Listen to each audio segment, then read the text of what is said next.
இப்போ கொஞ்ச நாளாக தான் இந்த கேக்லாம் பண்ண ஸ்டார்ட் பண்ணியிருக்கேன். ஓவன்லாம் எதுவும் கிடையாது. வீட்டில் இருக்க பொருளை வச்சு நான் வந்து குக்கரில் வச்சு கேக் செய்வேன்.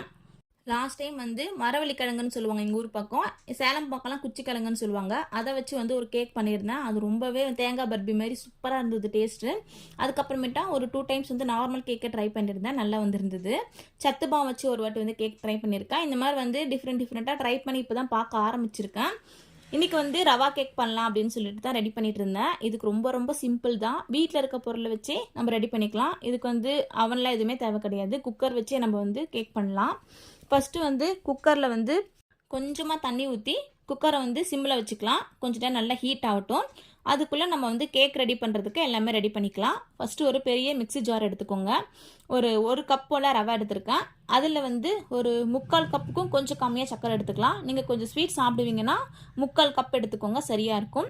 அதுக்கப்புறமேட்டா கொஞ்சமாக ஒரு 2 ஸ்பூன் போல் மைதா மாவு, ஒரு வாசனை இல்லாத வீட்டில் இருக்கிற யூஸ் பண்ணுற ஆயில் எடுத்துக்கோங்க, எண்ணெய்.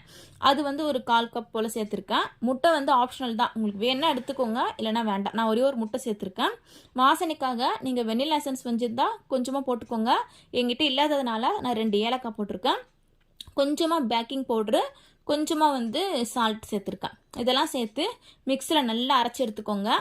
இதுக்கப்புறமேட்டா கொஞ்சம் கட்டியாக இருக்க மாதிரி இருக்கும் நம்ம ரவை சேர்த்ததுனால. அதுக்கப்புறம் பால் உங்ககிட்ட இருந்ததுன்னா கொஞ்சமாக காய்ச்சி ஆற வச்ச பால் வந்து கொஞ்சமாக சேர்த்து மிக்ஸியில் அரைச்சிக்கோங்க. நீங்கள் வந்து அந்த உங்களுக்கு வந்து மாவு தோசை ஊற்றுவோம் இல்லையா, அந்த மாவு பதத்துக்கு வரணும். அந்த அளவுக்கு நீங்கள் வந்து கொஞ்சமாக பால் சேர்த்து மிக்ஸியில் நல்லா அரைச்சிக்கோங்க. அரைச்சதுக்கப்புறம் உங்களுக்கே அந்த அளவு கரெக்டாக தெரியும். தோசை எடுத்து ஊற்றும் போது எந்த அளவுக்கு வேணுமோ அந்த மாதிரி எடுத்துக்கோங்க.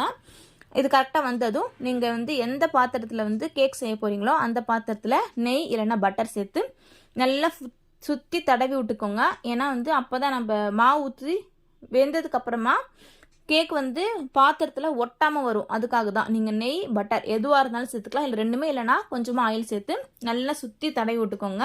இப்போ நம்ம அரைச்சி வச்சுருக்க அந்த மாவு எடுத்து ஃபுல்லாக ஊற்றிக்கோங்க. ஊற்றிட்டு மேலே வந்து நட்ஸ் எல்லாம் போட்டிருக்கேன். இது ஆப்ஷனல் தான், உங்களுக்கு வேணும்னா போட்டுக்கோங்க, இல்லை நீங்கள் அப்படியே கூட வச்சுக்கலாம்.